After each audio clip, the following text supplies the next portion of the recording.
Hello everybody, Jazzy here. I wanted to shoot you a video on the fight with W.A.R.B.O.T and Celestial Scion. An update came out again last night.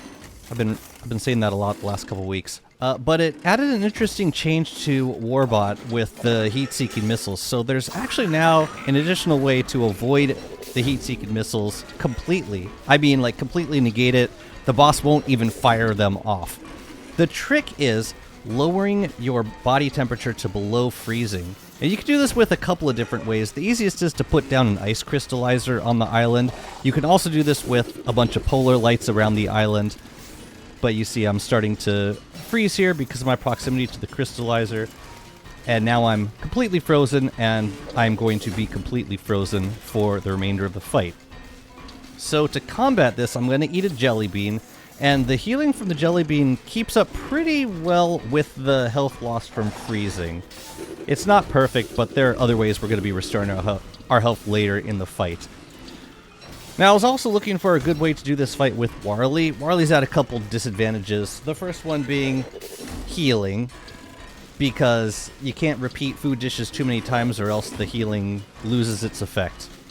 But the other big issue with Warley is that managing his sanity, especially getting his sanity low, can be very tricky. And in this fight, you want to have high sanity in the first part of the fight and very low sanity by the time you get to Celestial Scion. So check that out. Around this time is when the boss would start firing off missiles, and you see it's not even doing the attack because there are no valid heat sources on the island, so it just skips the attack altogether, which is a great way of avoiding it. And the trade-off is that you're frozen and you're taking damage. If you're unfrozen, then it'll do the missile attack, and even if you freeze yourself at that point, the missiles might still connect with you. So you really got to be frozen for the entire fight while you do this. So keep in proximity to the crystallizer, and yeah, continuing to move through the fight while staying completely frozen. If my health gets low, I can eat pierogi, but check this out. Around the time we get to the phase where he starts shooting off the beam, I'm going to switch to the Shadow Maul at this point. And the reason is, there's actually two reasons. The first is that it's going to supplement the healing while I'm frozen because of the life leech. But the other big thing is the sanity drain. You'll notice that every time I attack, my sanity goes down as I leech. And this only happens if I have less than full health, because if there's no health to leech, then it won't cost me sanity. So the crystallizer also helps to keep my health from never being completely topped off, so every time I hit with the maul, I'm going to lose some sanity. Now, I don't want to lose all of my sanity, because then I'll start getting nightmare creatures, but if I can manage it so that I'm relatively low by the end of the fight, we'll be in a good spot to start the fight with Celestial Scion. So that's pretty much what I'm doing here. Yeah, so when the beam comes down, I try to run to the other side of the boss just so that in case I get knocked back by the jump, I don't get knocked into the beam. That's basically what I'm trying to avoid here. And every time I'm not able to access the boss close in, I'll just switch to the Gloomerang and start firing at him from a distance.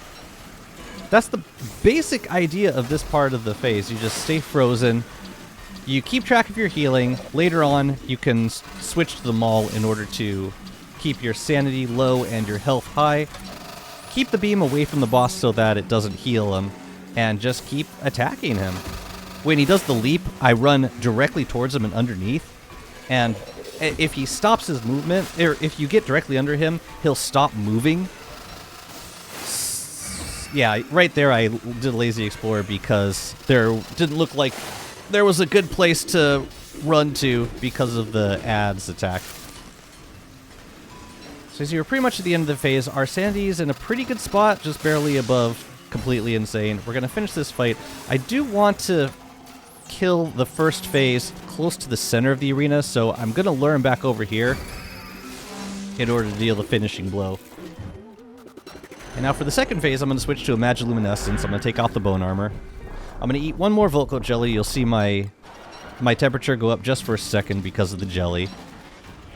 But now we're in the Celestial Scion phase of the fight. I'm actually going to keep the crystallizer on because I can use them all completely. I could use them all during this phase. As long as my health is below 100%, I can use it to keep my sanity nice and low. Here I'm baiting the field attack to the edge, and I'm trying to stay in crystallizer range as much as possible. I will say that is kind of a secondary consideration to just making sure that you keep the boss in a good spot so that you can keep the arena free from as much electricity as possible. You see, every time I attack, my sanity gets low. And this is especially useful for W.A.R.B.O.T because W.A.R.B.O.T doesn't have a lot of great options for lowering his sanity in this fight. Even the Lazy Deserter, which I like to spam click when I'm fighting Celestial Champion as W.A.R.B.O.T, that doesn't work here because the Lazy Deserter does not work once the barrier goes up. Here's the first Supernova attack, hiding behind the legs. Also in this phase, he's gonna fly towards the center a little bit more often, so I gotta keep an eye out for that. You'll notice I also have some mushy cake on me. I will use that momentarily in order to purposefully enter the field to get the boss to attack in that direction. That was actually not my mistake. I was pressing W and W.A.R.B.O.T was not responding. I swear. Okay, see, we're still in crystallizer range. Our health is a little bit low, but it's not enough to be, you know, cause for concern. Now right here, he's going to go for a second attack. Watch my inventory. Oh, sorry, no, he's got one supernova first. This is a good time to repair your stuff if anything needs repairing. For some reason, it didn't let me attack the boss right there. I'm trying to keep the legs as free from the electric field as possible, but sometimes it can't be avoided. Like right here, he's flying into the center. We're going to lose one of the legs, which is fine, because we're going to end the fight as quickly as possible.